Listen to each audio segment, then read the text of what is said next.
നമസ്കാരം. മലയാളി വാർത്തയിലേക്ക് സ്വാഗതം.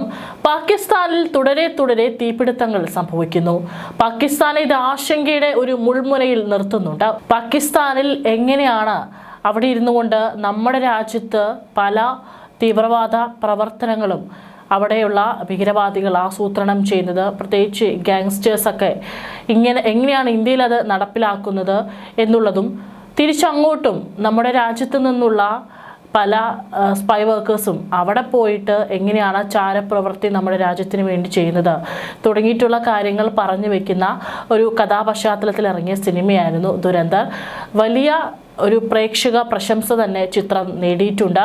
തിയേറ്ററുകളിലും വൻ വിജയത്തോടു കൂടി തന്നെയാണ് സിനിമ പ്രദർശനത്തിലെത്തിയത്. ഒപ്പം തന്നെ ഇപ്പോൾ OTTയിൽ ഇറങ്ങിയിട്ടുണ്ട്. OTTയിലും വലിയ പ്രശംസ തന്നെയാണ് സിനിമയ്ക്ക് ലഭിച്ചുകൊണ്ടിരിക്കുന്നത്. ഏതായാലും ഇത് പല കാര്യങ്ങളും നമുക്ക് മനസ്സിലാക്കാൻ ഒരു രാജ്യസ്നേഹിയെ സംബന്ധിച്ചും വളരെ നല്ല ഒരു ചിത്രം തന്നെയാണ് എന്ന് പറയാതിരിക്കാൻ സാധിക്കില്ല. രൺവീർ സിംഗ് ആണ് ഇതിൽ അപാര പ്രകടനം തന്നെ കാഴ്ചവെക്കുന്നുണ്ട്. ഏതായാലും ഇത് പറയാൻ കാരണം പലപ്പോഴും പാകിസ്ഥാനിൽ നിന്നുള്ള വാർത്തകൾ കേൾക്കുമ്പോൾ പാകിസ്ഥാനിൽ അജ്ഞാതരുടെ വിളയാട്ടം അത് കൂടുതലാണ്. പലപ്പോഴും ഇന്ത്യക്കെതിരെ നിരന്തരം ഭീഷണി മുഴക്കുന്ന രാജ്യമാണ് പാകിസ്ഥാൻ. നമ്മൾ ഇന്ത്യ അങ്ങോട്ട് പോയി വെറുതെ പ്രകോപനം ഉണ്ടാക്കുന്ന രീതിയിൽ ഒന്നും തന്നെ സംസാരിക്കാറില്ല. പക്ഷേ ഇങ്ങോട്ട് എന്തെങ്കിലും ചെയ്താൽ അല്ലെങ്കിൽ ഇങ്ങോട്ട് എന്തെങ്കിലും പറഞ്ഞാൽ അതിന് ഇരട്ടിയായി തിരിച്ചു കൊടുക്കും. അത് ഉറപ്പാണ്. ഇപ്പോൾ പാകിസ്ഥാന്റെ ഏറ്റവും സാമ്പത്തിക വ്യാവസായിക തലസ്ഥാനം എന്ന വിശേഷണമുള്ള തുറമുഖ നഗരമാണ് കറാച്ചി. അന്ന് ഓപ്പറേഷൻ സിന്ദൂർ നടന്ന സമയത്തും കറാച്ചിയിൽ ഇന്ത്യ ആക്രമണം നടത്തുമോ എന്നുള്ള ഭയം പാകിസ്ഥാനെ നല്ലതുപോലെ തന്നെ അലട്ടിയിരുന്നു. ഏതായാലും ഇപ്പോൾ അന്ന് ആക്രമണം നടത്തിയില്ല എന്നുണ്ടെങ്കിലും തുറമുഖ നഗരമായിട്ടുള്ള ഈ കറാച്ചിയിൽ ഇപ്പോൾ സ്ഫോടനങ്ങളുടെ ഒരു തുടർ കഥ തന്നെയാണ് അവിടെ റിപ്പോർട്ട് ചെയ്യപ്പെടുന്നത്. കറാച്ചിയിൽ അടുത്തിടെ ഉണ്ടായ തീപിടുത്തങ്ങളിൽ അജ്ഞാത കരങ്ങളുണ്ട് എന്നുള്ള സംശയമാണ് ഉയരുന്നത്. ഏതായാലും ഇപ്പോൾ ജനുവരി അവസാനം നഗരത്തിലെ പ്രശസ്ത വ്യാപാര സ്ഥാപനമായ ഗുൽ പ്ലാസയിൽ ഉണ്ടായ തീപിടുത്തത്തിന് ശേഷം ഒട്ടേറെ ഇടങ്ങളിലാണ് ഇപ്പോൾ തീ അവിടെ പടർന്നുകൊണ്ടിരിക്കുന്നു എന്നുള്ള വാർത്തകൾ പുറത്തു വരുന്നത്. എങ്ങനെയാണ് ഇത്തരത്തിൽ വലിയ സ്ഥാപനങ്ങളിലും മാളുകളിലും തീ പടരുന്നത് എന്നുള്ള ഒരു ഭയം ഇപ്പോൾ പാകിസ്ഥാനെ നല്ലതുപോലെ അലട്ടുന്നുണ്ട്. ഇപ്പോഴത്തെ ഏറ്റവും ഒടുവിലായിട്ടും വെള്ളിയാഴ്ചയും നഗരത്തിൽ വൻ തീപിടുത്തം ഉണ്ടായിട്ടുണ്ട്. ഈ തീപിടുത്തം ആസൂത്രിതമാണെന്ന സംശയം അധികൃതരിൽ ഉണ്ടാക്കിയിട്ടുണ്ട്. വെള്ളിയാഴ്ചയാണ് നഗരത്തിലെ വിവിധ നഗരങ്ങളിലേക്ക് ആദ്യം വെള്ളം എത്തിക്കുന്ന പമ്പിംഗ് സ്റ്റേഷനിൽ ഒരു സ്ഫോടനമുണ്ടായത്. ഇത് കാരണം വെള്ളം തടസ്സപ്പെട്ടു. ഇത് കാരണം കറാച്ചി ലക്ഷക്കണക്കിന് ആളുകൾക്കുള്ള കുടിവെള്ള വിതരണം തടസ്സപ്പെട്ടു. അല്ലെങ്കിലേ പാകിസ്ഥാൻ വെള്ളം കിട്ടാതെ കഷ്ടപ്പെടുകയാണ്. എന്നാൽ ഇതിന് പിന്നാലെ നഗരങ്ങളിൽ 5 ഇടങ്ങളിലാണ് തീപിടുത്തമുണ്ടായതായി റിപ്പോർട്ടുകൾ ഏറെ ദുരൂഹത സൃഷ്ടിച്ചിരിക്കുന്നത്. അന്വേഷണ ഏജൻസികൾ സ്ഥിതിഗതികൾ സൂക്ഷ്മമായി വിലയിരുത്തുന്നതായി senior police superintendent Nazeer Sheikh പറഞ്ഞു. അതേസമയം അഗ്നിരക്ഷാസേനയും തീപിടുത്തത്തിന്റെ കാരണങ്ങൾ അന്വേഷിക്കുന്നുണ്ട്. ജനുവരി 17 കറാച്ചിയിലെ ഷോപ്പിംഗ് മാളിൽ ഉണ്ടായ തീപിടുത്തത്തിൽ 79ഓളം പേർക്കാണ് ജീവൻ നഷ്ടമായത്. 2 ദിവസമെടുത്താണ് അവിടെ തീ കെടുത്തിയത്.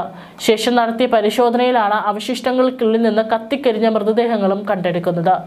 ഈ സംഭവത്തിന് ശേഷമുള്ള മിക്ക ദിവസങ്ങളിലും നഗരങ്ങളിൽ തീപിടുത്തം റിപ്പോർട്ട് ചെയ്യപ്പെടുന്നുണ്ട്. കഴിഞ്ഞ വെള്ളിയാഴ്ച നഗരത്തിലെ ഒരു പ്ലാസ്റ്റിക് നിർമ്മാണ ഫാക്ടറിയിലാണ് വലിയ തീപിടുത്തമുണ്ടായത്. ഇതിനു പുറമെ നഗരത്തിലെ പാക് വ്യോമസേനയുടെ മ്യൂസിയം, കോടതി സമുച്ചയം, സർക്കാർ ഓഫീസ് എന്നിവിടങ്ങളിലും തീപിടുത്തമുണ്ടായി. ഇത്തരത്തിൽ തുടരെ സ്ഫോടനങ്ങൾ ഉണ്ടാകുന്നത് പാകിസ്ഥാനെ ഭയത്തിന്റെ നിഴലിൽ നിർത്തുന്നുണ്ട്.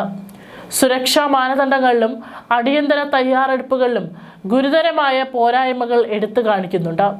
ജനുവരിയിൽ മാത്രം കറാച്ചിയിൽ 225 തീപിടുത്ത സംഭവങ്ങൾ റിപ്പോർട്ട് ചെയ്യപ്പെട്ടു. ഇത് വ്യാപകമായ നാശനഷ്ടങ്ങൾക്കും പരിക്കുകൾക്കും ജീവഹാനിക്കും കാരണമായെന്നും റിപ്പോർട്ടുകൾ പുറത്തുവരുന്നു. ഫെബ്രുവരിയിലും ഈ പ്രവണത തുടർന്നു. ആദ്യ 5 ദിവസങ്ങളിൽ 20-ലധികം തീപിടുത്ത സംഭവങ്ങൾ റിപ്പോർട്ട് ചെയ്യപ്പെട്ടു. ഇത് നഗരം നിരന്തരമായ ഭീഷണിയിലാണ് എന്ന് അടിവരയിടുന്നു. കർശനമായ സുരക്ഷാ പ്രോട്ടോകോളുകളും കൂടുതൽ പൊതുജന അവബോധവും ഇല്ലെങ്കിൽ കറാച്ചി നിവാസികൾ വലുതും ചെറുതുമായ തീപിടുത്തങ്ങളിൽ നിന്നുള്ള ദൈനംദിന അപകട സാധ്യതകൾ നേരിടേണ്ടി വരുമെന്നും ഉദ്യോഗസ്ഥർ മുന്നറിയിപ്പ് നൽകുന്നു. വ്യാഴാഴ്ച മാത്രം നഗരത്തിലെ 6 സ്ഥലങ്ങളിൽ തീപിടുത്തങ്ങൾ റിപ്പോർട്ട് ചെയ്യപ്പെട്ടു. ഏറ്റവും മാരകമായ സംഭവം ജനുവരി 17-ന് ഗുൽ പ്ലാസയിൽ ഉണ്ടായ വൻ തീപിടുത്തത്തിൽ സ്ത്രീകളും കുട്ടികളും ഉൾപ്പെടെ 79 പേർ കൊല്ലപ്പെടുകയും കുറഞ്ഞത് 22 പേർക്ക് പരിക്കേൽക്കുകയും ചെയ്തതായി ഔദ്യോഗിക കണക്കുകൾ വ്യക്തമാക്കുന്നു. ആ ദുരന്തത്തിന് ശേഷം സമാനമായ ഒരു തീപിടുത്തവും റിപ്പോർട്ട് ചെയ്യപ്പെട്ടിട്ടില്ല. എന്നിരുന്നാലും ദിവസേന ചെറിയ തീപിടുത്തങ്ങൾ ഉണ്ടാകുന്നത് തുടരുന്നു. ചിലപ്പോൾ ഒരു ദിവസം 5 മുതൽ 6 വരെ സംഭവങ്ങൾ സംഭവിക്കുന്നു. കഴിഞ്ഞ മാസം നടന്ന വ്യത്യസ്ത തീപിടുത്തങ്ങളിൽ ഒരു കുട്ടിയും വൃദ്ധനും ഉൾപ്പെടെ 4 പേർ കൂടി ജീവൻ നഷ്ടപ്പെട്ടു. ജീവഹാനിക്ക് പുറമെ നിരവധി പേർക്ക് സ്വത്ത് നാശനഷ്ടങ്ങളും സാമ്പത്തിക ബുദ്ധിമുട്ടുകളും നേരിടേണ്ടി വരുന്നു. ഇത് കറാച്ചിയിലെ ജനങ്ങൾക്ക് തീപിടുത്തങ്ങൾ ഉയർത്തുന്ന അപകടത്തെ എടുത്തു കാണിക്കുന്നുവെന്നാണ് റിപ്പോർട്ടുകൾ. ഗുൽപ്ലാസയിലെ തീപിടുത്തത്തിലും അതുണ്ടാക്കിയ നാശനഷ്ടങ്ങളിലും അത് അവശേഷിപ്പിച്ച നാശനഷ്ടങ്ങളിലും പൊതുജനശ്രദ്ധ പലപ്പോഴും കേന്ദ്രീകരിക്കപ്പെടുന്നു. ഇത്തരം വലിയ തോതിലുള്ള ദുരന്തങ്ങൾ അസാധാരണമാണെങ്കിലും നഗരത്തിലുടനീളം ചെറിയ തീപിടുത്തങ്ങൾ എല്ലാ ദിവസവും സംഭവിക്കുന്നു. ഇവ വെറും സംഖ്യകളല്ല എന്നും പറയുന്നുണ്ട്. ദിവസേന ആളുകൾക്ക് ജീവൻ നഷ്ടപ്പെടുകയും സാമ്പത്തിക തിരിച്ചടികൾ നേരിടുകയും ചെയ്യുന്നു. ജനുവരി 1-ന് ലദ്ദിയിൽ ഒരാൾ തണുപ്പിൽ ചൂട് പിടിക്കാൻ കത്തിച്ച് തീയിൽ പൊള്ളലേറ്റ് മരിച്ചിരുന്നു. ജനുവരി 26-ന് മാലിറിലെ ഗോക്രാപ്പാർ പ്രദേശത്തെ ഒരു റെസിഡൻഷ്യൽ വീട്ടിൽ പ്രവർത്തിക്കുന്ന ഒരു സ്വകാര്യ സ്കൂളിൽ തീപിടുത്തമുണ്ടായി. ഒരു പ്രായപൂർത്തിയാകാത്ത ആൾ കൊല്ലപ്പെടുകയും മറ്റൊരാൾക്ക് പരിക്കേൽക്കുകയും ചെയ്തു.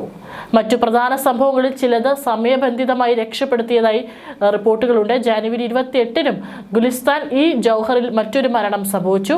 ഒറങ്കി ടൗണിലുണ്ടായ മറ്റൊരു തീപിടുത്തത്തിലും ഒരാൾ മരിച്ചു. ജനുവരിയിൽ ഏറ്റവും കൂടുതൽ തീപിടുത്തങ്ങൾ റിപ്പോർട്ട് ചെയ്തത് ഡിസ്ട്രിക്ട് സെന്ററിലാണ്, 30 സംഭവങ്ങൾ.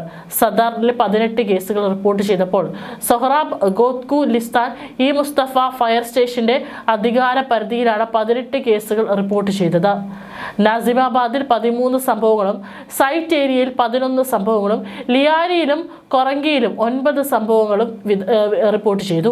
ലാൻഡിയയിൽ 3 സംഭവങ്ങളും ഒറങ്കി ടൗണിലും ഷാ ഫൈസൽ കോളനിയിലും 8 സംഭവങ്ങളും റിപ്പോർട്ട് ചെയ്തു. മൻസൂർ കോളനിയിലും 14 സംഭവങ്ങളും ന്യൂ കറാച്ചി ഫയർ സ്റ്റേഷൻ പരിധിയിലുള്ള പ്രദേശങ്ങളിലും 13 സംഭവങ്ങളും റിപ്പോർട്ട് ചെയ്തു. വർദ്ധിച്ചു വരുന്ന തീപിടുത്തങ്ങളെ കുറിച്ച് അധികാരികൾ ഗുരുതരമായ ആശങ്ക പ്രകടിപ്പിക്കുകയും കൂടുതൽ ദുരന്തങ്ങൾ ഒഴിവാക്കാൻ കർശനമായ സുരക്ഷാ നടപടികൾ, പതിവ് പരിശോധനകൾ, പൊതുജന അവബോധം വർദ്ധിപ്പിക്കൽ എന്നിവയുടെ അടിയന്തര ആവശ്യകത ഊന്നിപ്പറയുകയും ചെയ്തതായി റിപ്പോർട്ടുകൾ പുറത്തുവരുന്നു.